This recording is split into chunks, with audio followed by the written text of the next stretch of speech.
at the Latrobe 20. Dropping back is Donnelly, throwing it to the end zone. He's wide open. Touchdown, Franklin Regional from 20 yards. Caden, Mr. Smith, goes to Washington again. Live from our Seton Hill University studios, this is Westmoreland on the Gridiron on the Westmoreland Sports Network. Here's your host, Sean Meyers. Welcome into another edition of Westmoreland on the Gridiron each and every Wednesday, 7 p.m. right here on the Westmoreland Sports Network. Sean Meyers, Dan Flickinger coming to you from Seton Hill University. And Flick, we have an action-packed show here tonight to get to. All of the scores and top performers from Week 7 of the WPIAL football season. It was a good one, certainly. Plays of the week, we'll have an interview with the Franklin Regional head coach, Lance Getsy, as well as our player of the week, Nathan Schlessinger, the kicker for the Penn-Trafford Warriors. And we'll look ahead to Week 8 of the WPIAL regular season. Only 2 weeks left in the regular slate. But first, the biggest takeaways, we are going to welcome in a guest in Jonathan Whaley, who had the call for what is certainly the biggest takeaway. Franklin Regional's incredible comeback win against Greater Latrobe. The Panthers were down big in the first half. They win 41-40 on the road, and as a result, they are now in the driver's seat in the Class 5A Big East Conference playoff bid.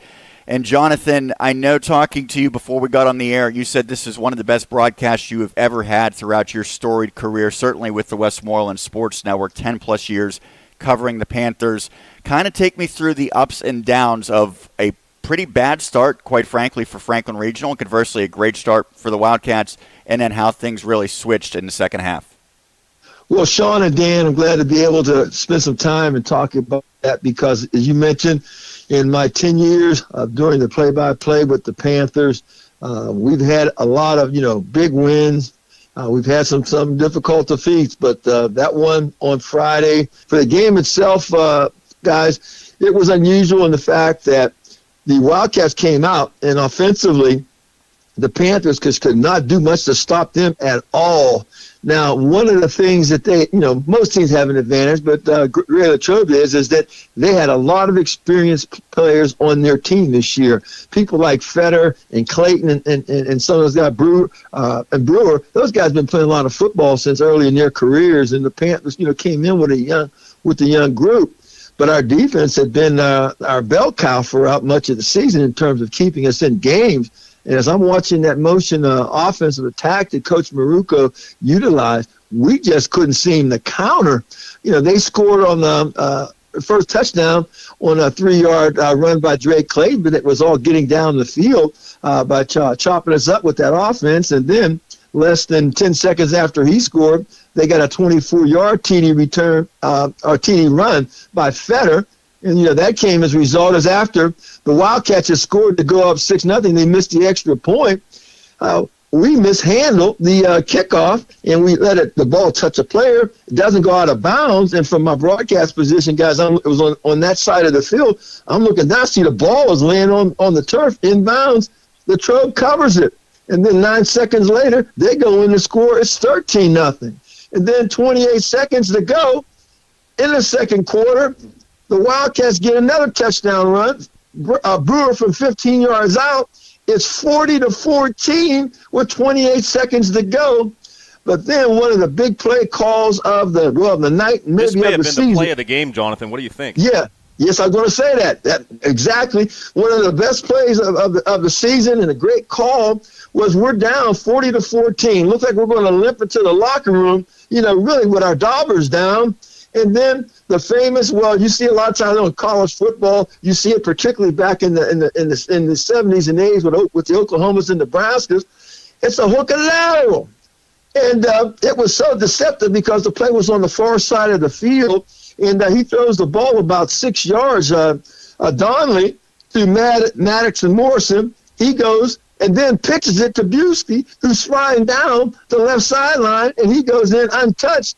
And we scored a touchdown with 0 on the clock. Halftime, 40-20. So that's what set up the first half, guys. That was definitely a long first half. That's for sure. A lot of scoring. So take us through, Jonathan. Especially the last part, I guess, of the game, which Franklin Regional is coming back. They're down, and they get the big touchdown pass. I'm saying to the listeners, can the defense give the offense one more try? Yes, they did. They stopped Greater Latrobe 3 and out, and the Panthers get the ball back with under 2 minutes to go. And I see him go down, and this is Caden Smith down the sideline, and then he puts a move on the defensive back, falls down. I then stand up because I'm saying, Darn, just got to throw a strike to him. It's like pitch and catch now for the touchdown. He does. We tie it up, and it's 40-40. But the drama's still not done. we get set for the extra point. And then Bain comes on, the freshman, biggest kick of his football career. He kicks the ball. It looks as if, from my vantage point, it went right down the middle. But I'm looking at the two officials under the post. Neither one of them were moving their hands one way or another, say good or no good. Then there's a flag on the play. Franklin Regional was offsides. They got to do it again. And then Bain lines up, and he goes right down the middle. 41-40 Panthers with 1:17 to go, and that was the final. What a high school football game. Jonathan, when you look at what's to come for these teams, obviously Franklin Regional is going to have a lot of momentum. Do you think that's something that can carry over and lead to success, even though they have Penn-Trafford and Gateway? And then on the other side for Greater Latrobe, there has to be certainly a lot of disgust with how that game ended, but it's going to get even harder as they play at Woodland Hills and then finish up against Penn-Trafford. So how do you see these teams finishing out after the highs and lows of a game like that? Well, I think the Panthers certainly will go to Penn-Trafford high as a kite in terms of that victory. But you talked about Penn-Trafford. I mean, they've been the team, particularly the last couple of years, fellas, that has finished number 1 in that conference. Gateway finishes number 2 the last couple of years. And Penn-Trafford's going to be tough to beat because they're looking at winning the conference title, getting the highest seed that they possibly can get for the tournament. And if they can win out, referring to them, then they're going to get themselves a pretty high seed. They know they'll be playing where they're hardly ever beaten on that home field at Warrior Stadium. So that's going to be a chore. It is a rivalry game. Last year, they did a good job putting it on us up there when we played them at our place. And it's going to be a challenge. So as far as it goes for the Latrobe Wildcats, they're going to be down. They're not eliminated from the playoffs. But why that game was so important for both of those outfits was if you win that game, and I'm going to play prognosticator, for a moment. If I had to go to Vegas and talk about the outcome for both Greater Latrobe's final games and our final games, it's coming down to the Panthers making the playoffs because they have the tiebreaker over them. So if neither squad wins any of their final 2 games, and I think both squads will be deserved, will be underdogs in those games, the Franklin Regional Panthers getting that win is what's going to put them in. Jonathan, thank you so much for taking the time. I know that you always tune in, and you're going to want to stick around for the rest of the show because, as I mentioned, we're going to talk to Lance Getsy, the head coach for the Franklin Regional Panthers, and I have a suspicion you might make an appearance or 2 on Plays of the Week as well. Looking forward to seeing how the guys come out on the road against that powerful Penn-Trafford team, and hopefully we'll give them a challenge so they don't get a walkover against us on Friday night. Sounds good, Jonathan. Thanks, Looking forward to it on Friday. Okay. That'll be one of the broadcasts that we have on Friday on the Westmoreland Sports Network. We'll get to that a little bit later when we look ahead to the Week 8 preview, but that was clearly the biggest takeaway because whether you look at it from the Franklin Regional side or the Greater Latrobe side, it is a massive, massive game. The good news for the Wildcats, they have another win-and-you're-in opportunity upcoming. That was a big one. Another one that was a big one that was a little surprising that was competitive as it was Greensburg Central Catholic goes on the road to play Clairton, and that's a Bears team that rarely is in competitive games when they play at Neil C. Brown Stadium. But this one came down to the wire. 20-13, the Bears hold serve at home. But I came away uber impressed by GCC, a team that lost one of their better players early in that game with Danny DeLugos going down. But ultimately, I think that you can take something from a loss, and I took something from them. They deserve to be among the very best in all of Class 1A. They're going to have to find a way to get over the hump because they're probably going to see a team like Clairton again in the playoffs. But, man, I think they are getting better as this season has gone along. And I think that's the thing that Marco Thomas has been looking at, and I think he told us that before the season. Like, look, we have a lot of new players this year. Obviously, he's a first-year head coach. We have to find a way to keep getting better.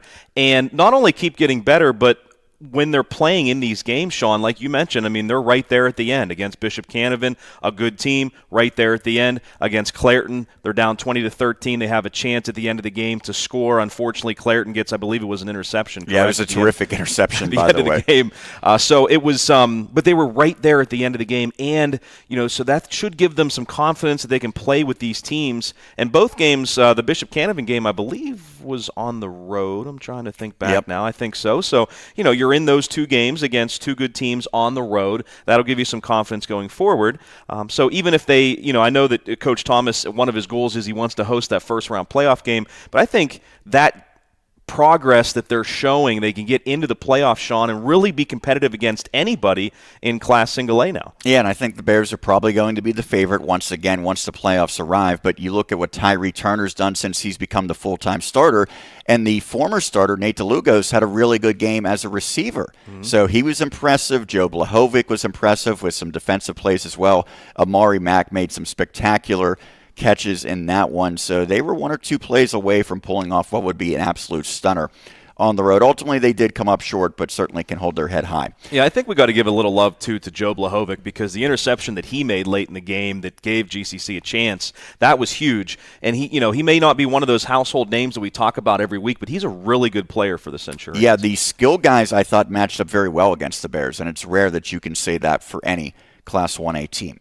A team that really did not match up well, unfortunately, on Friday, the Mount Pleasant area Vikings. They fell flat in a first-place showdown against Elizabeth Forward, as that was a 35-0 victory for the Warriors. Surprising to see that it was that lopsided. You thought maybe EF would be a little bit favored, but the Vikings just never could really get it going offensively, and there's some special teams plays that also swung momentum. Yeah, and, you look at the Mount Pleasant offense, they were able to get some yards here and there, but weren't able to have anything consistent. They weren't able to finish off a couple of those drives that they were able to get to midfield and maybe in the EF territory, not able to do that. And you look at Elizabeth Forward, they couldn't have gotten off to a better start. First of all, they came out with fireworks, fire trucks going off, so, they're coming in with all that momentum. It's homecoming. And then just a few plays into the game, they score on a screen pass to their wide receiver who darted in and out of some Mount Pleasant defenders. The Vikings did not tackle well in that game at all, a lot of arm tackling, and part of the reason for that was Elizabeth Forward really ground them down, and that's what you see when you're tired, a lot of arm tackling. And, the Vikings didn't play the week before, so maybe they had to knock off some rust. I don't know if that had anything to do with it or not. But you mentioned the block punt, too. I mean, anytime you have a blocked anything, field goal, punt, and the other team's already ahead, I mean, that's such a huge momentum swing. So EF was able to do that early in the game as well, and Mount Pleasant was never really felt, Sean, that they were in the game because EF took it over so early. Yeah, that was Zach Boyd who was making so many of those big plays for EF, and Kyle Flournoy was big as well. So this was a significant one because when you look at the standings, it was an opportunity for Mount Pleasant. Technically, just because of the fact that they had that no contest, it would have been a little interesting to see how it really played out. But they would have handed EF their first loss and then would have been tied in the loss column with the head-to-head victory. It did not work out like that. So now the Vikings are sitting at 2-1, and they are currently in third place. But all of a sudden, you look at South Allegheny and South Park, which is an upcoming opponent. So the Vikings still have some work to do. So one game can make such a big difference in terms of the playoffs. Yeah, and I think some things are still being discussed, too, on how they're going to handle that no contest against Brownsville, from what I understand. Because remember, the next week, the Falcons technically forfeited to Southmoreland. Yeah. So, and now that was really strange, too, because, and I know what the rules are. If you don't have enough kids to play, then you can get a no contest. If you do have enough kids to play but don't want to play, then it's a forfeit. The thing is, if Brownsville had enough kids to play the week before against Mount Pleasant, I don't want to put words in anybody's mouth, but I think that may have been a forfeit too. But they didn't have enough kids to play, so it's a no contest, and that's why I feel like you can take the gray area away if you just make everything a forfeit. Even if you don't have enough kids because of COVID, sorry, it's still a forfeit. Because you're hurting teams really for no reason. But in terms of the Gardner points, when we get down to it, I think that's what they're focusing on in terms of Mount Pleasant not losing those points, even though it was a no contest. We'll see what happens down the road. Chris Brunson said last week, hey, if we keep winning, then it doesn't matter. Well, they didn't against EF, so now maybe it matters.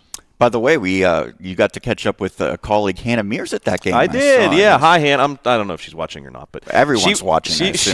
She was there on Friday night. Hannah is doing bigger and better things than WSN. Now, she's still helping us out. She'll still be involved here and there. As a matter of fact, she talked with Lily Wasmond a couple of weeks ago on Mears One-on-One, which you can see on our YouTube channel. But it was nice to see Hannah. She's working with the Pittsburgh Steelers, youth football and Post-Gazette, that combination there. And unfortunately, she didn't see a great game, but she was down there working hard with Jordan Dangerfield and running with the camera and making sure she got the student sections going. So she's great at that stuff. Yeah, working with an NFL player, and then don't want to get too far ahead of yourselves, but maybe a future NFL player returned to the field this past Friday in Quentin Martin for Bell Vernon area.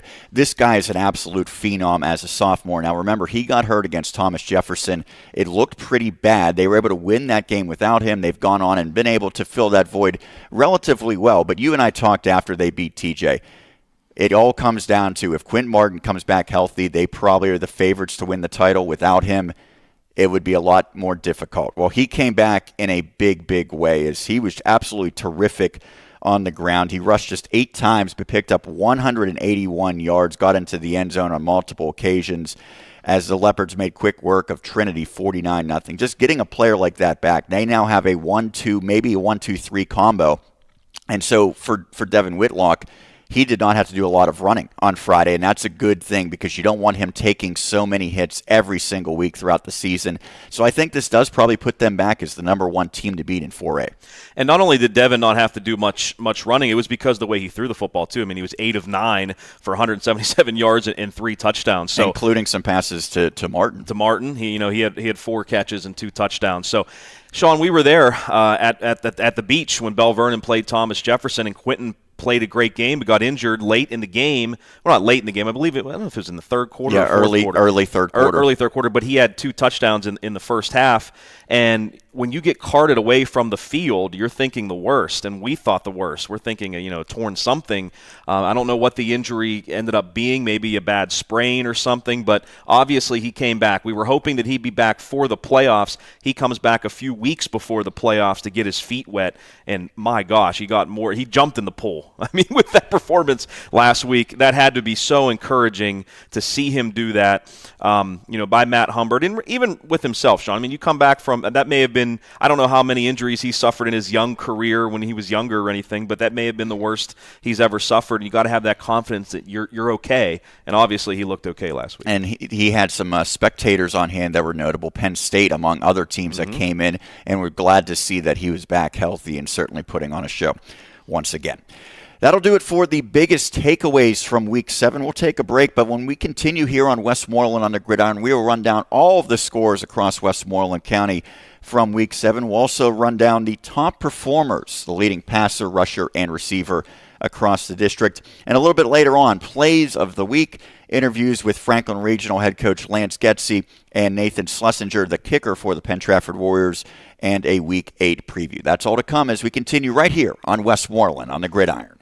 At Sundell Mitsubishi, buying your new vehicle is as easy as stop, shop, and roll. Stop wasting time in the dealership. Shop online in just a few easy steps. Roll on home in your new Mitsubishi or have it delivered to your door. SundellMitsubishi.com. At Sundell Volkswagen, buying your new vehicle is as easy as stop, shop, and roll. Stop wasting time in the dealership. Shop online in just a few easy steps. Roll on home in your new Volkswagen or have it delivered to your door. SundellVolkswagen.com. We know speaking with your teen or your young adult about drugs and alcohol can be challenging, but is necessary. Remember to have a conversation, not a confrontation. Establish good communications, break through barriers, and be firm but loving. Here are some helpful tips. Choose a good place and time to chat. Talk with openness. Actively listen. Offer empathy and support. For more information, visit us online at wedacinc.org. Westmoreland Drug and Alcohol Commission. Prevention is key.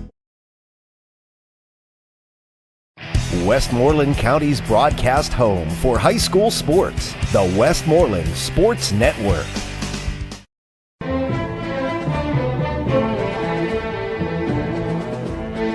Welcome back to Westmoreland on the Gridiron. We once again thank Jonathan Whaley, the legendary voice of the Franklin Regional Panthers. He was on to talk a little bit about that miraculous comeback, 41-40 in favor of FR over Greater Latrobe.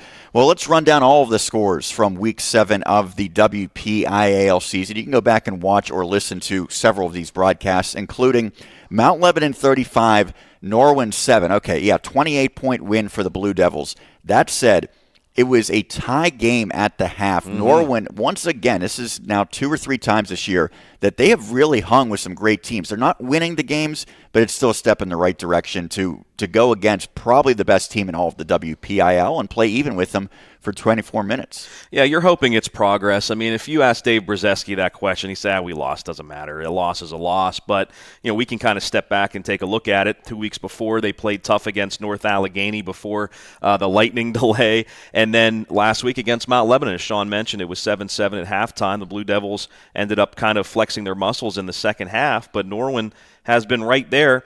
And, this week they go up against a Cannon McMillan team that's 4-4 on the season, 2-3 in the conference. I mean, is this a game that they can get? Maybe. Yeah, certainly it does bode well that they are hanging around with these good teams ultimately. You can go back and watch that one on video. You can also mention the aforementioned 35-0 victory for Elizabeth Forward over Mount Pleasant as the Vikings fall to 4-3 on the season. You can also watch Clairton 20, Greensburg Central Catholic 13 as the Bears now sitting in the driver's seat in the 1A Eastern Conference. We talked to JW about it. You certainly want to go back and listen to Franklin Regional 41 and Greater Latrobe 40. Now, the good news for the Wildcats, and I talk to Jason Marocco every Tuesday as I do a preview story for the Latrobe Bulletin, they still get into the playoffs if they defeat Woodland Hills. That being said, that's not easy to win on the road. So I think the most important thing for Greater Latrobe after a loss like that, Flick, is to find a way to rebound mentally. I think you have something to play for still. If they had nothing to play for, or if it was almost impossible, then yeah, it would be such a tough week of practice. And I'm sure it was, especially at the beginning of the week mentally. But to be able to say, hey guys, listen, we still control our own destiny. If we go beat Woodland Hills, which we almost did last year, we can still get into the playoffs. So clean some things up, and we'll see if the Wildcats can do that. And they've started games great this season. They have to find a way to finish the games. That has been certainly the biggest issue for them. A team that has struggled to both start and finish games, the Derry area Trojans, they fall 68-0 against East Allegheny. You can go back and listen to that. Certainly if you're a fan of Dom Pecora or Dom's Pizzeria, you might want to do that. But rough showing for the Trojans, and I know Vince Skillings, the head coach, certainly not happy at all with the effort of his team. Other games around Westmoreland County, Pittsburgh Central Catholic wins 35-0 against Hempfield area. Penn-Trafford 45, Connellsville 6, and the Warriors got the passing game going a little bit, an opportunity to work on it. Seems like all things considered, it was a successful night for head coach John Ruane as they look to potentially close out a section title. And I know we'll be talking to Nate Schlessinger later, but he sets a new Penn-Trafford record with a 48-yard field goal, and they've had some good kickers, especially under John Ruane. He might not be done either. I know that he's got probably a little bit more length in him. Coach Ruane had told me earlier, 55 yards and in, he could put him out there. So we'll see. Good chance to work on some things again for PT, and they won pretty easily against the Falcons, who are now 0-8. Kiski area gets a bounce-back victory against Shaler, 42-27. The Cavaliers really put up some big numbers offensively in that victory. Much needed, but they'll still have to probably pull off one upset in order to get into the postseason. This is one that I thought was maybe a little bit of a trap game for Greensburg-Salem, but they did just enough to defeat a struggling Mars team. Greensburg-Salem 19, Mars 12. So the Golden Lions are back above 500. Mars just 1-7. But for Greensburg-Salem, man, that would have been disastrous had they lost that game. It wasn't pretty, but they relied upon their 2 stars, Hayden Teska and Cody Rubrick, who did just enough for them.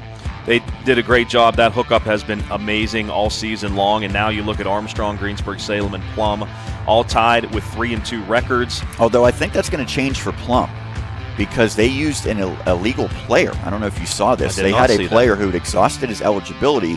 So they will lose, I believe, 1 win against Mars. So I think that might drop them down. I don't know if that's been reflected yet, but that might help Greensburg-Salem ultimately. We'll see what happens. Greensburg-Salem still plays Plum.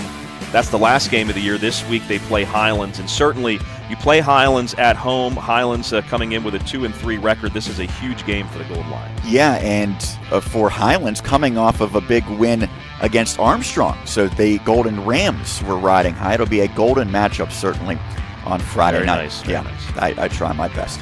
Freeport 42, Burrell 9. So the Buccaneers not able to follow up after their first victory of the season. Good to see Ligonier Valley back in action, and the Rams took care of business. They win 43-14 over Summit Academy.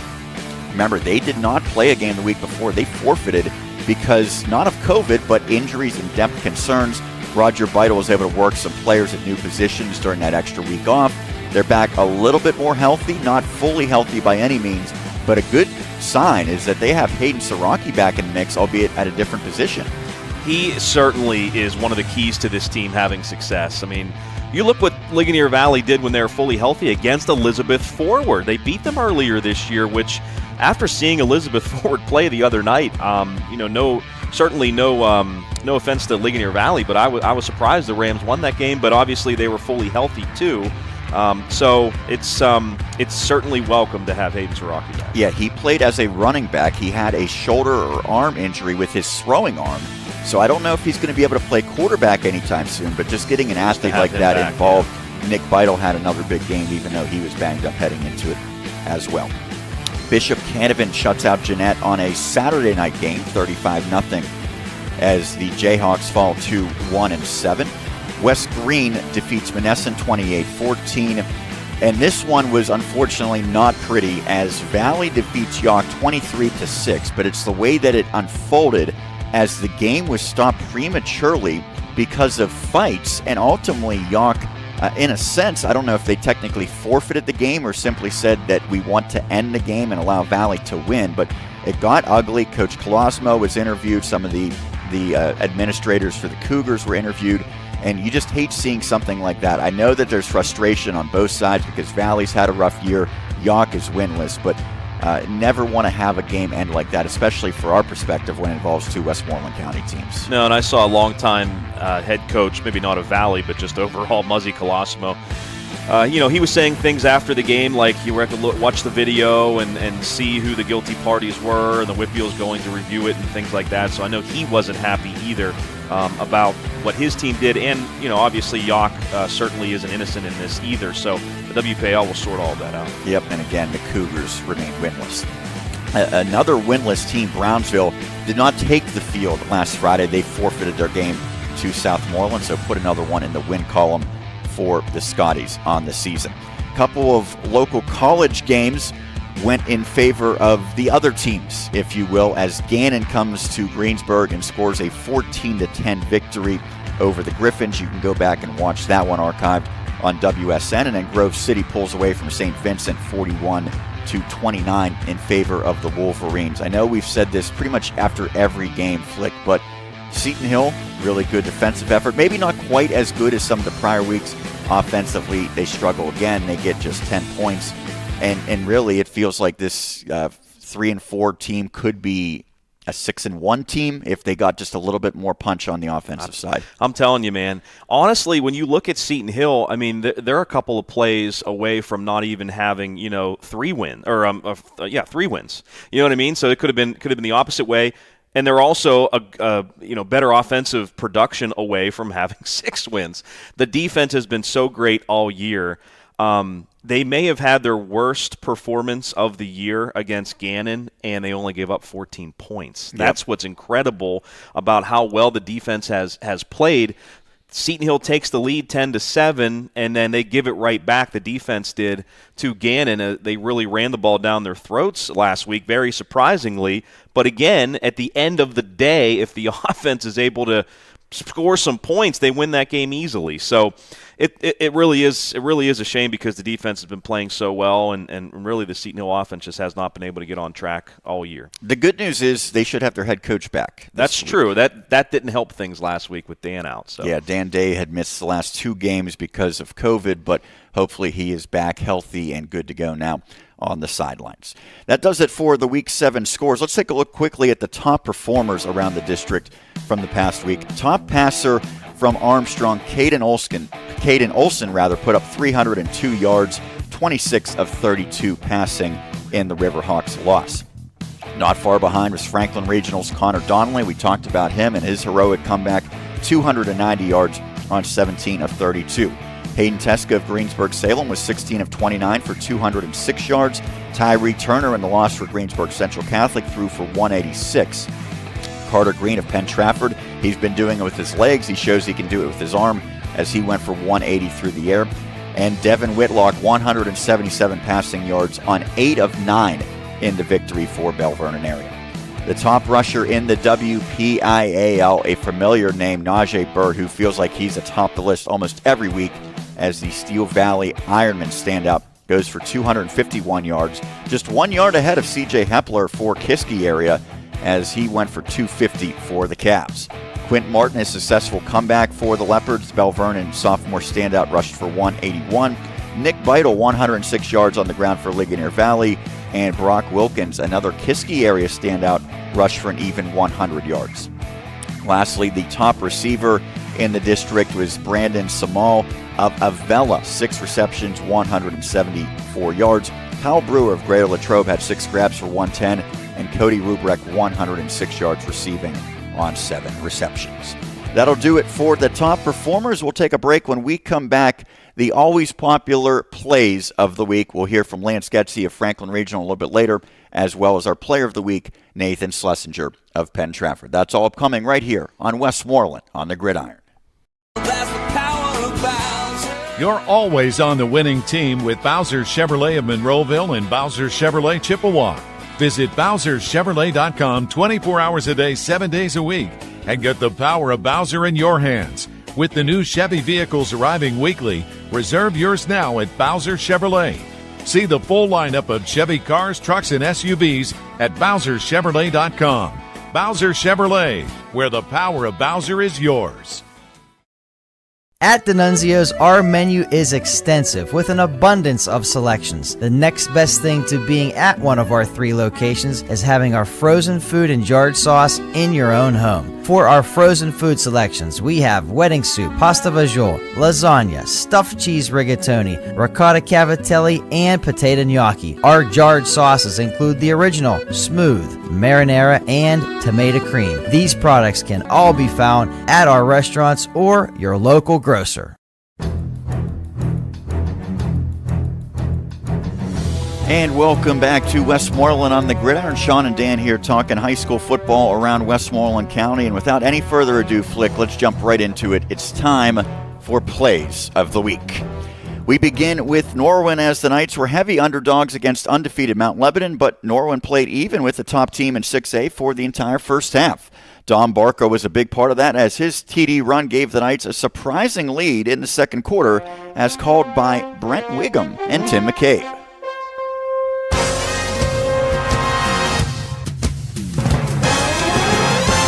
I really like him running the football tonight. He has found some holes. This time he's going to give it to the tailback. Barker cuts it to the outside, and we have a touchdown. 9-yard touchdown run, and the Knights are on the board at the 10:07 mark in the second quarter. Beautiful drive, beautiful run. Good pass or run blocking by the wide receivers, sort of creating an alley for Barker. Once he got past the line of scrimmage, he angled it to the flag and had a nice wall of blockers set up by his receivers. So good execution by the Knights early in this game. Brent was so excited to work with Tim after the game. He said, man, he breaks down the game so well, X's and O's.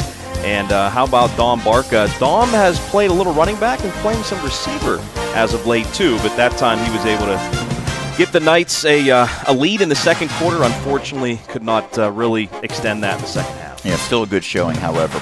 Speaking of good showings, that was the case for Greensburg Central Catholic as the Centurions, well, they ultimately came up short against Clairton on the road, but they were within striking distance the entire way thanks to their only touchdown, courtesy of quarterback Tyree Turner in the third quarter that made it a 2-point game, as captioned by myself, Sean Meyers, and Jack Ridenhout. About halfway through this third quarter, it's a 12-3 lead for the Bears. Turner this time will keep it himself. And he dives. He is into the end zone. An 8-yard touchdown for Turner. GCC finds pay dirt. Leaving this Clairton Bears defense in the dust. Turner, he's been doing it with his arm, now doing it with his legs. Did have Amari Mack open over the middle in the end zone, but a wise read there by Turner, seeing that he was able to take it himself. And now with a much closer score on the board, 12-9 at the moment, could be 12-10 very soon. What a great performance once again by Tyree Turner. Really impressed me. He's just a sophomore. We know he can get it done on the hardwood and certainly on the gridiron as well. Very bright future for him. We continue plays of the week with Greater Latrobe as the Wildcats appeared unstoppable in the first half against Franklin Regional, scoring 40 points. Perhaps the biggest of their plays came when quarterback Bobby Fetter connected with Kyle Brewer on a 69-yard touchdown pass to make it 27-14 in their favor in the second quarter, with the incomparable Jonathan Whaley painting the picture. So he will have a sidecar to his right. The Panthers look like they want a blitz, and Fetter has the ball complete. He's going to take it to the house. 50, 40, 30, 20, 10, 5, touchdown. 69-yard touchdown, catch and run. It looks like Kyle Brewer. Wildcats on a 69-yard touchdown catch. And again, catch and the run was what made it.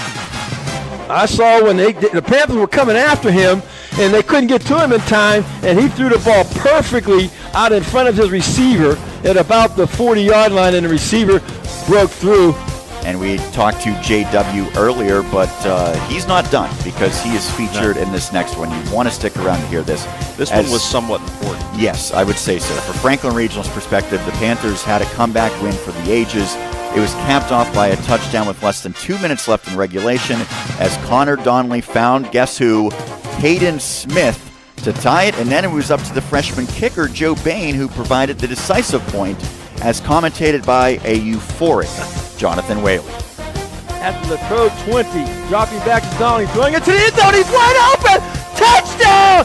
Franklin Regional from 20 yards! Caden, Mr. Smith, goes to Washington again! Bain for the extra point to give the Panthers the lead. Here's the extra point, it's up, and it is good! The Panthers have completed the comeback. Oh, that was great. Our friend Bill Beckner sent a tweet out after the game with the video inside the press box on his phone, and you can hear Jonathan screaming in the background and talking about his vocal cords.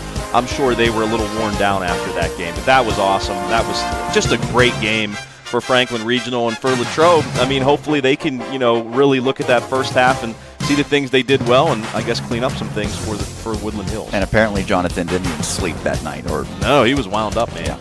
Understandable. We conclude plays of the week on the college side with Seton Hill as the Griffins sputtered offensively once again, but their one touchdown, it was of the spectacular variety as Jake McCormick lofted a pass and Taro Gaither did the rest for a 12-yard score, giving Seton Hill the lead over Gannon in the third quarter, as detailed by myself and TJ DeStefano. Couple of pump fakes, now a shot to the end zone. It is caught! A terrific job by Taro Gaither for a 12-yard touchdown. That was snow on the coverage, and he's just standing there like, how did that happen? He was right there, but Seton Hill finally finishes a drive, and they are in front now. And now they're going to go for two, it appears. We talk about the struggles of the offense, but mossed it, man. Right there, Taro Gaither did a fantastic job of jumping up over the two defenders and making that catch. That was pretty impressive. Did Randy respond to your tweets? No, he didn't. I'll tell you what. Not only did I tweet at Randy, me and him are good friends. He decided to ignore me. I also sent a private message to the ESPN Sports Desk. They have a Twitter account where you can send things to if you think there are big plays, like we did with Derek Orndorff during Seton Hill baseball season, by the way. He got on SportsCenter twice. Once our broadcast, the other was in the World Series. But that was pretty cool. But didn't make it this time. Maybe next time. Maybe one of our plays of the week. Still upcoming. Well, must. Absolutely. That'll do it for Plays of the Week. We'll take a break, but when we come back here on Westmoreland on the Gridiron, it's our big Franklin Regional night. I had a chance to talk to the first-year head coach, Lance Getsy, about his team's incredible comeback and the season as a whole. That's up next right here on Westmoreland on the Gridiron.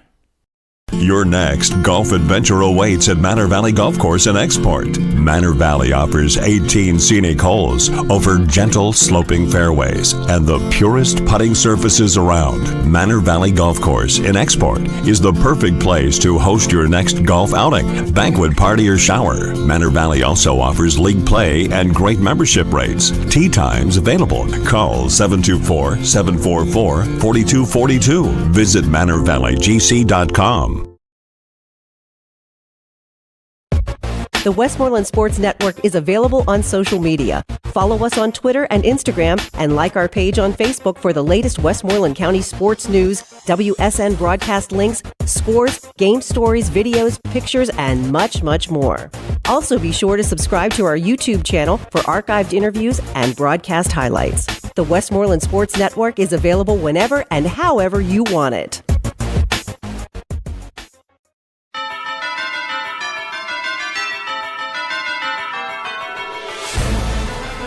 Here on Westmoreland on the Gridiron, Sean Meyers joined by the first-year head coach for the Franklin Regional Panthers, Lance Getsy. His team coming off of a miraculous comeback victory, 41-40 on the road against Greater Latrobe. That's one for the ages for the Panthers. Down big in the second quarter. You have a late play in the first half, and then it really carried over into the second half, culminating with the go-ahead touchdown and extra point in the final minute of play.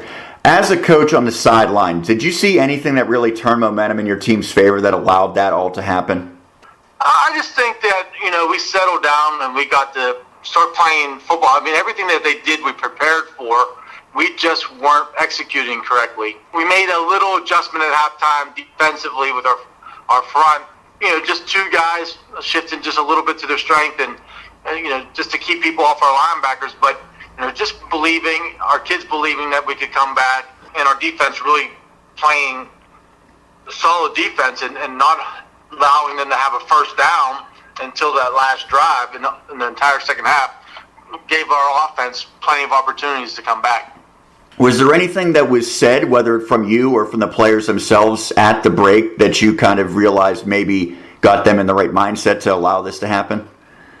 I just told them, I reminded them that we have never given up all season long. I mean, every game that we played, we were in. Nobody really blew us out this season. It hasn't gone the way we wanted it to, but, we could play with anybody. We've proven it. And crazier things have happened in this world, and just to keep fighting, and our kids did. I think one of the things that stood out to me reading the recaps of it was that you got a touchdown on the final play of the first half on a bit of a trick play, and that seemed like that really helped going into the locker room. So talk about how that was designed and ultimately executed to perfection. Well, that's just a play that we put in a couple weeks ago and, utilized it if we needed to. And one of my assistant coaches reminded me that we had that, and when it got to be third down, we decided to try it. There's nothing to lose at that point. It's just a little hook and ladder to our running back, and Maddox Morrison made a heck of a play with that. I mean, he caught the ball, and before his feet hit the ground, he pitched it to Tyler, and he just took it the rest of the way. So I think that gave us some momentum, got our kids believing a little bit, but we were still down 20 at that point, so we knew it wouldn't be easy. One guy who has really elevated his play throughout the season is your starting quarterback, Connor Donnelly. And when we visited you in camp, you said there's basically three different guys competing for that spot. You weren't sure how it was going to play out. And it seemed like at least through the first couple of weeks, you mixed and matched based on drives and giving different guys opportunities. But Donnelly has won the job recently. What has he done to impress you as this season has gone along? understands the offense, and just we do a lot of different formations and motions, and there's a lot to be able to adjust to, and he's just done the most consistent job at that. I like where Connor is right now. He still knows that he has to learn more, and he's still trying to grow. He's taken a lot of shots at quarterback. I mean, he got sacked like 9 or 10 times and still was able to make some good throws. So his toughness, his overall knowledge of the offense really is what elevated him to be our starter. Talking to Lance Getsy, the head coach for the Panthers, after his team stuns Greater Latrobe. Well, another player who is key in the comeback has been key all season long. That's Caden Smith, and he's made big plays after big plays, whether it be offensively, defensively, or in special teams. He did it again, hauling in the game-winning touchdown. What makes him so good at the biggest moments? Caden's just a competitor. He loves to compete at high levels, and he's a very athletic young man. So his abilities, his size, his speed, his strength, all give him a nice advantage against a lot of kids. But Caden just likes to compete, and whenever you're in tough times, he turned to me, looked at me, and goes, he had it. He knew he could beat that corner, and he ran a great route. The young man, number 23, he fell on Caden's move and left wide open. So he's somebody that we know we can turn to when we need a big play. And I said that he provided the winning touchdown. That's not exactly accurate. It tied the game at 40-all, and then you had the extra point pending, and that was Joseph Bain who split the uprights to give your team that 1-point victory. A little bit of pressure, I would think, on a young kicker, but he was able to put it through. Is there any message to him either before the kick or certainly afterwards? Oh, afterwards, yeah, congratulated him. The kids were all excited for him. Beforehand, I didn't want anybody talking to him, not even to let him know. He's a freshman, never really played football before. He told me today that he did look at the scoreboard and knew what it's all about. Joe, he's a great kid who comes to football whenever he can. He's on a soccer team, but he still makes it to football practice like 2-3 days a week, and then goes to soccer practice right after. So he really enjoys being a part of this team, and we enjoy having him. You had mentioned that your team has been competitive in all the games, even the setbacks, and obviously at least looking at the final scores, that's very accurate. Every loss was by 2 scores or less. But it was a 4-game losing streak that your team endured after winning Week 0 impressively against Plum. How did you make sure that the team kept the right mindset during that skid? I just kept reminding them that, it's a long season. Those first 5 games really don't count towards making the playoffs. And if we continue to get better, we could be in the playoffs, and who knows what will happen after that. It's a new season. They knew that. I think the fact that they were playing with these teams, they played well against Bethel Park, at least for the first half and a little bit in the second half. And Bethel Park is really turning it on now. And just the different teams that we played and seeing their success and knowing that we were right in those games is giving our kids a confidence. Certainly, it's no secret that with the way the playoffs are set up, your matchup against Greater Latrobe was of the greatest of importance in terms of trying to make the playoffs. So as a coach, I'm sure you realize that. Is that something that you want your players to acknowledge and embrace, or would you rather have them not even think about that before the game? Oh, no, we discussed it. I think communicating and getting everything out in the open is important. These kids know that they read the articles on the internet. They talk on social media, so they understand the importance of that game, and there's no hiding that. So we discussed it, but we approach every week like a playoff week, so I don't think it was any different from any other week in our minds. The importance of that game was well known. Your team is now 2-1 in Big East Conference play, 3-5 overall. What would you say have been the biggest strengths of your team through 2021? Just the effort and the growth. I think our kids are growing and getting better week after week. We faced a lot of injuries, and our kids are still fighting. It doesn't matter who we put in. And that's one part of the, at the beginning of the year, we try to play as many guys as we could, and maybe we lost some close games, but we're getting guys game experience. We have a young team as far as varsity football experience, and so getting those guys that experience early on is paying off a little bit now. Talking to Lance Getsy, the head coach for the Franklin Regional Panthers here on Westmoreland on the Gridiron. And Lance, you were not a first-time head coach. You were at Charleroi previously. But you take over at Franklin Regional for a legend in Greg Botta, and I know that presents a little bit of pressure trying to fill those shoes to some extent. How has this first season gone for you specifically? Well, it's not going the way we wanted. I'm sure we wanted to win more games up to this point, but I really enjoy that community. I enjoy the students in the school. I enjoy my players. There's a lot of backing from administration, and we have one of the best athletic directors there is, Zach Kessler. So all of that makes it very enjoyable, and I just love the grind of football. So I enjoy being stuck there all day Saturday watching film and taking my Sundays and watching more film and not getting home until 8 o'clock at night all week. I'm really enjoying this season, and Franklin Regional, I couldn't imagine a better place to be. And while you're a first-year head coach with the Panthers, you've been around the program and you know the history and you know the rivalries. And you have a couple upcoming at Penn-Trafford this week and then finishing up at home against Gateway, two neighboring schools. How much do you and the players embrace the opportunity to finish up against two local schools? We look forward to it. We know that there's two tough games to go. We're focused on Penn-Trafford right now because that's this week. What John Ruane has done over there and the program he's built, we look at it as a great opportunity to see where we are right now and where we stand against a great program. So I think our kids enjoy that rivalry. They know a lot of each other from baseball and basketball and football over the years. That it's going to be enjoyable for everybody to go out there and play against competitors that they know a little bit about.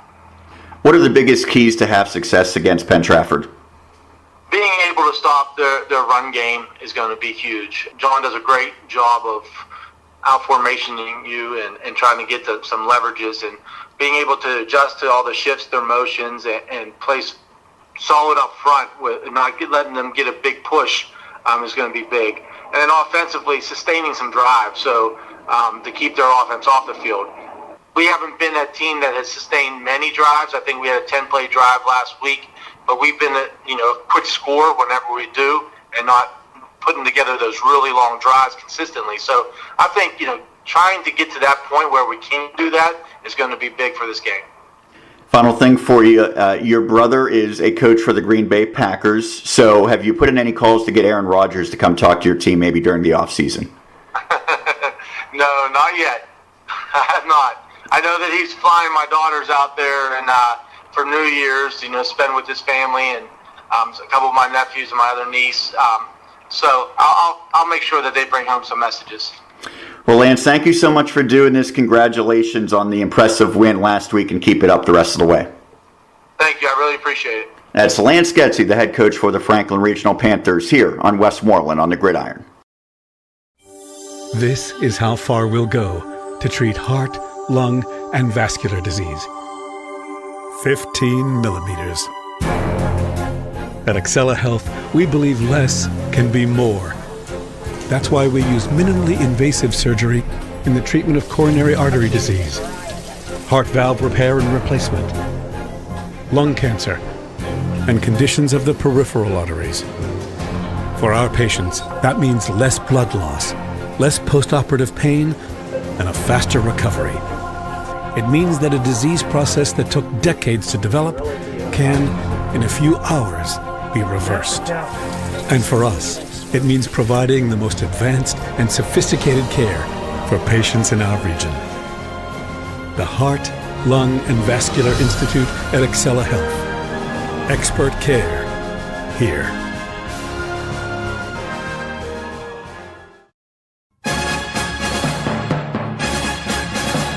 And welcome back. We appreciate Lance Getsy taking the time. I tried to get him to maybe make that Aaron Rodgers thing happen, but probably not quite yet. Maybe in the future. I think if the Panthers get to the playoffs, then it's inevitable. I agree. Yeah, they'll get the discount double check for maybe this offseason.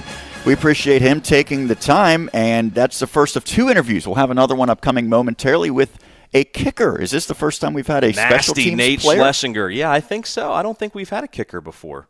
And he deserves it, man. Well, and the fans agreed with that. Yeah, that's right. He was one of our candidates this week, and he was voted as the player of the week. We had over 1,000 responses in votes. to our player of the week this week. 6 for 6 on extra points. We mentioned earlier, kicked a 48-yard bomb, the longest in Warriors football history in that PT win over Connellsville. Maybe we should have your friend Pat McAfee on the show to talk a little bit about special teams. Yeah, right? We'll tweet at him. Okay, yeah, we'll see if he responds. Randy didn't. We'll see if Pat does. So congratulations to Nate, but we also want to congratulate Connor Donnelly from Franklin Regional. My gosh, he was so instrumental in that win over Latrobe. 20 of 37. 292 yards, 2 touchdowns, also ran for a touchdown. Cody Rubrecht, another huge week for him. He was a nominee last week, a few times this year, as a matter of fact. 7 catches, 106 yards, and a touchdown rushing for Rubrecht last week. And then Quentin Martin. What more can you say about him? Coming back after injury, 181 yards, 2 touchdowns. On the ground, also caught 2 touchdown passes against Trinity. So don't forget to vote on our social media pages. We put up the nominees usually on Sunday. Voting ends at around noon on Tuesday, and you get a chance to vote once a day. And we will hear from Nate Schlessinger next, the senior kicker who's also a terrific soccer player. Yeah. And apparently he plays deck hockey, so maybe I'll have to try to recruit him to my team as well if he's tuning in. I always have a spot available. The Fighting Meyers. Yes, that's not the name of the team, but close enough. We'll go with that as we will hear from Nate Schlessinger next, right here on Westmoreland on the Gridiron. At Sendell Mitsubishi, buying your new vehicle is as easy as stop, shop, and roll. Stop wasting time in the dealership. Shop online in just a few easy steps. Roll on home in your new Mitsubishi or have it delivered to your door. SendellMitsubishi.com. At Sendell Volkswagen, buying your new vehicle is as easy as stop, shop, and roll. Stop wasting time in the dealership. Shop online in just a few easy steps. Roll on home in your new Volkswagen or have it delivered to your door. SendellVolkswagen.com. We know speaking with your teen or your young adult about drugs and alcohol can be challenging, but is necessary. Remember to have a conversation, not a confrontation. Establish good communications, break through barriers, and be firm but loving. Here are some helpful tips. Choose a good place and time to chat. Talk with openness. Actively listen. Offer empathy and support. For more information, visit us online at wedacinc.org. Westmoreland Drug and Alcohol Commission. Prevention is key.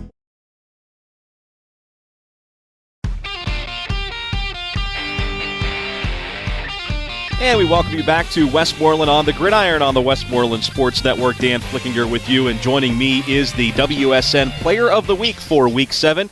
He is Nate Schlessinger of the Penn-Trafford Warriors. Nate went 6 for 6 in extra points last week, plus set a new Penn-Trafford record with a 48-yard field goal against Connellsville. Nate, thank you so much for taking some time out to join us tonight.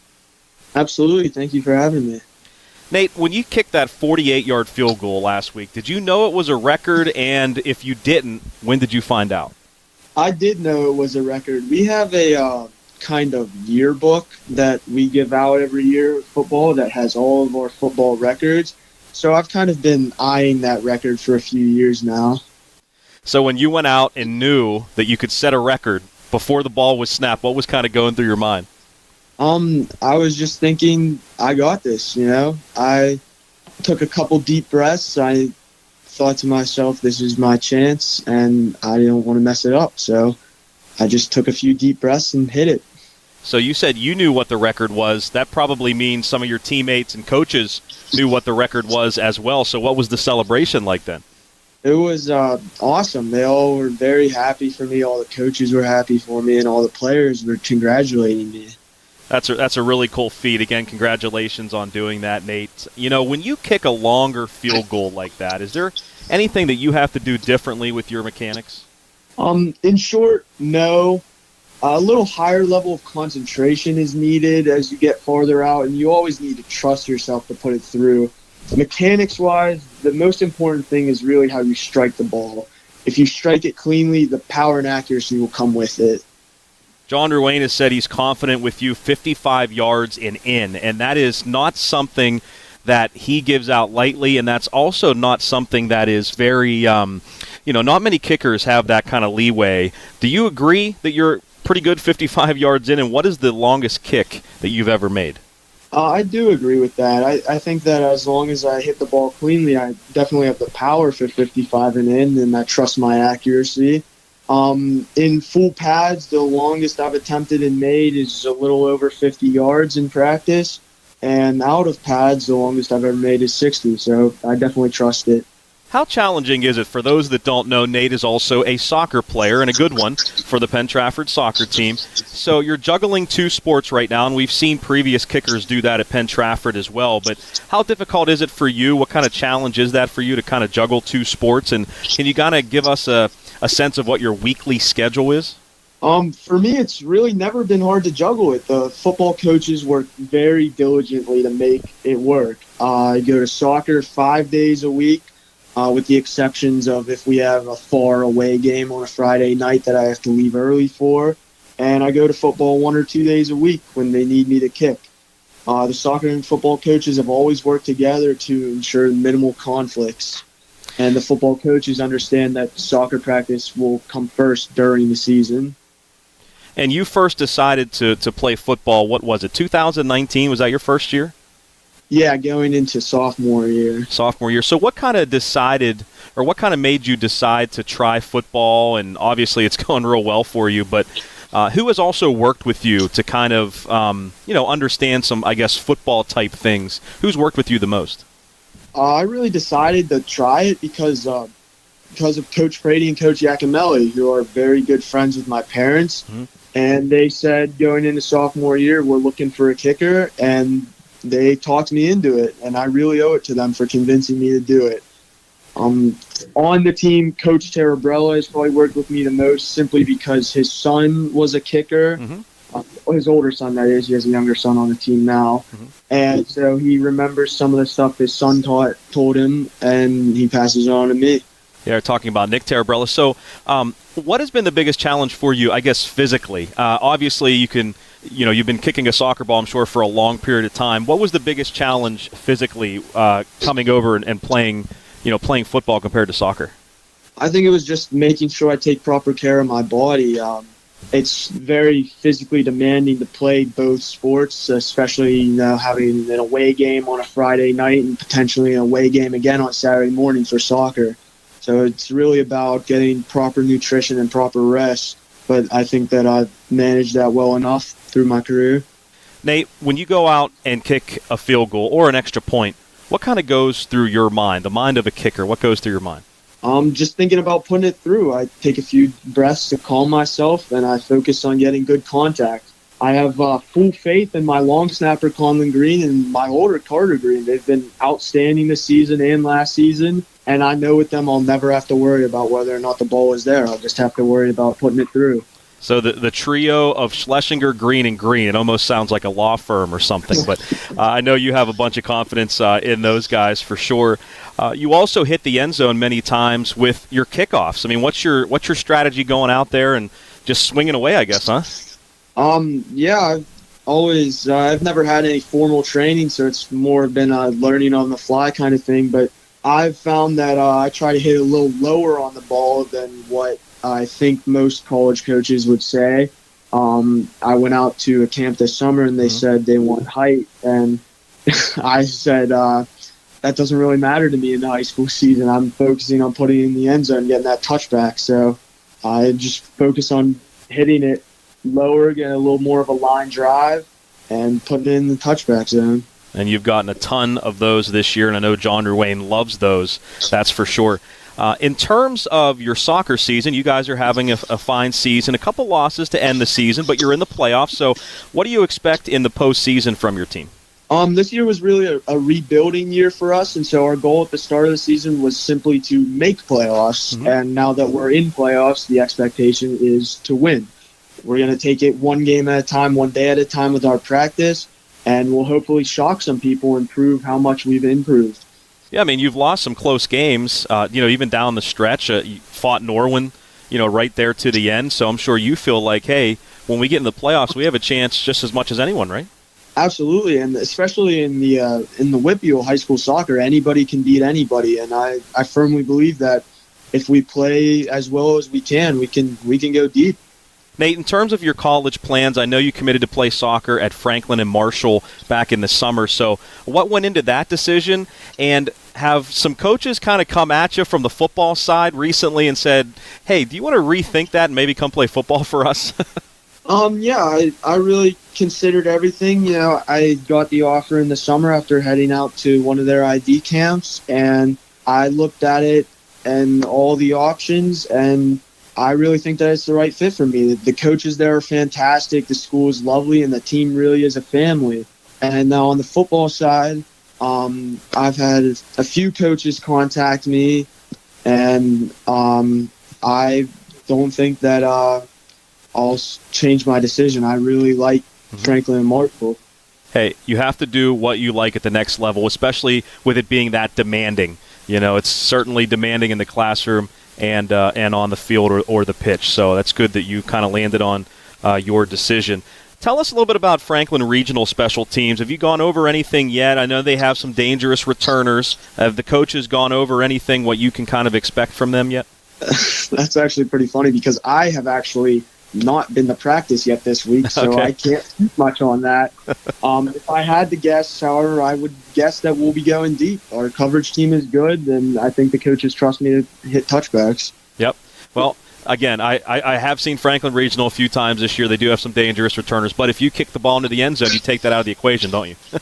Absolutely.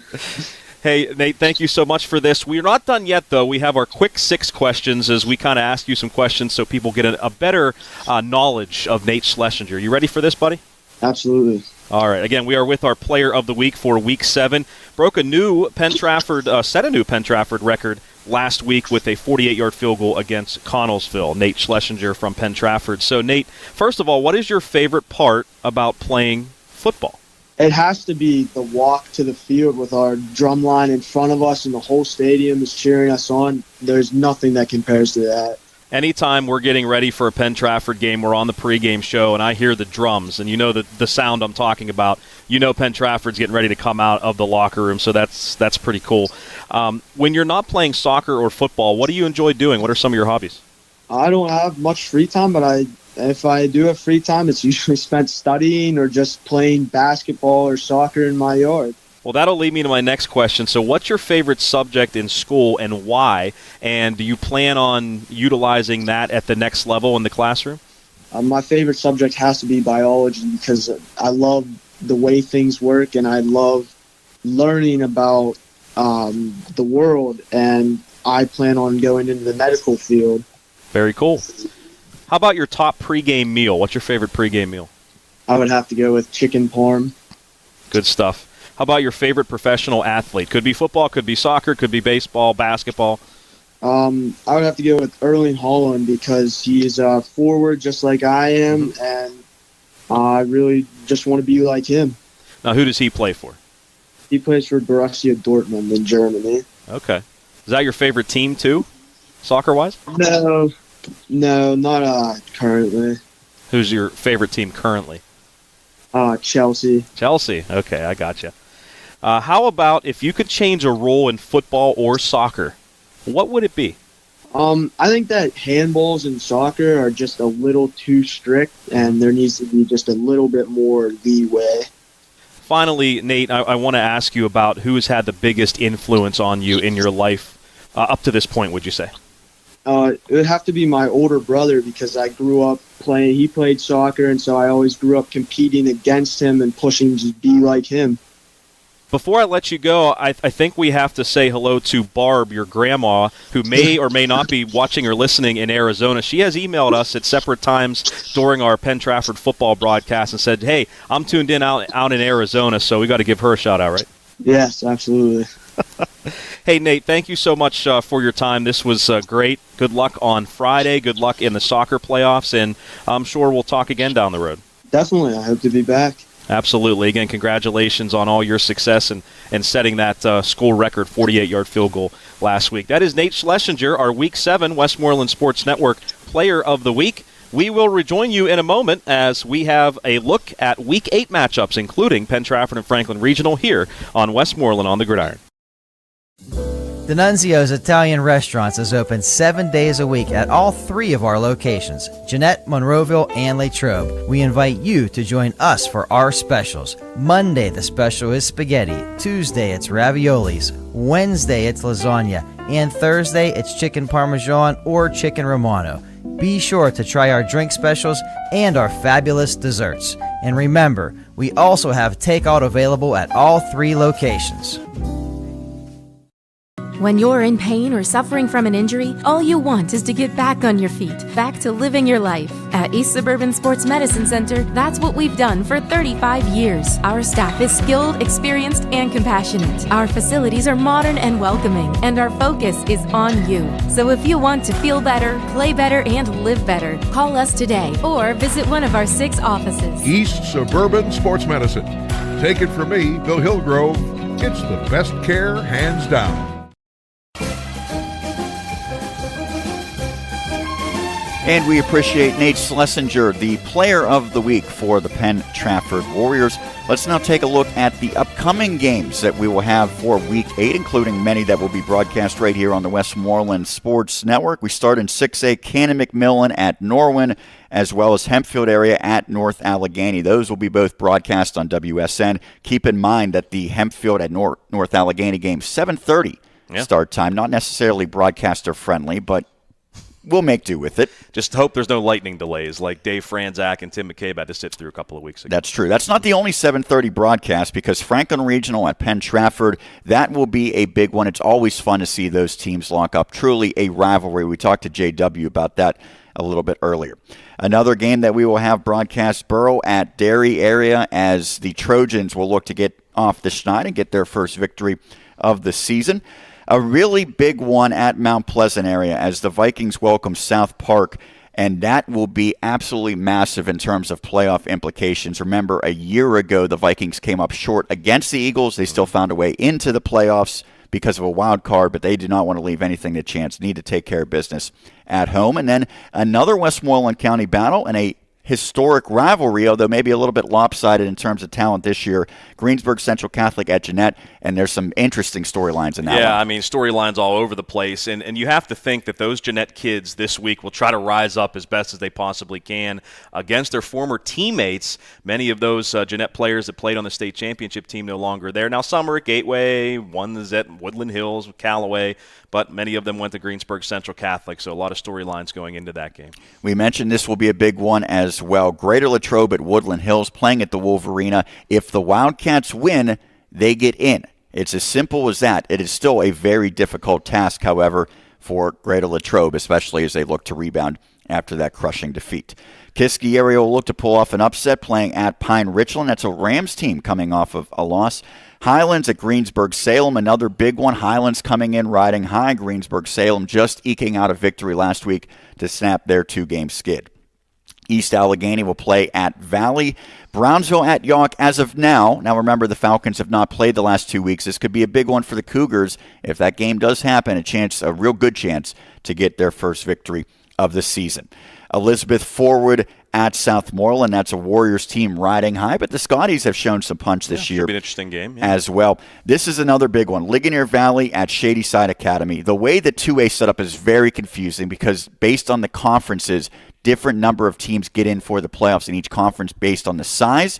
Ligonier Valley is in one of the smaller, so only 3 teams are guaranteed in, maybe 1 wild card. Sarah Catholic and Steel Valley have been dominant. They are both perfect, which means it could come down to the Rams and the Bulldogs. That's right, Shadyside Academy is now the Bulldogs for that 3rd spot, so that will be a big one out in the Fox Chapel area. I'm glad you didn't quiz me on that because I would have forgotten. Yep, yeah, it's easy to make that mistake. Last high school game, California at Monessen, and if you're wondering who's Bell Vernon playing, they're not playing. Yeah, what's up with that, They have Sean? an idle week. They were supposed to play Uniontown, but when Uniontown left the WPIL, apparently they did not fill their schedule. So for Quentin Martin's sake, he gets an extra week to come back even more 100%, which is probably scary. Remember, they didn't play a week 0 game either, so this is the second time. And by the way, we are planning on broadcasting the Bell Vernon-McKeesport game next week. That should be a big one. Yeah, I think that will determine the conference, depending, even regardless of what happens with McKeesport and TJ, that'll have some implications. This Friday. Yeah, that'll have some implications for the conference championship, whether it be a 2-way tie, 3-way tie, what have you. And then collegiately, Seton Hill at Clarion. That will be a noon kickoff on Saturday. St. Vincent at Waynesburg at 1 o'clock. Flick, any final thoughts on this one? No, just looking forward to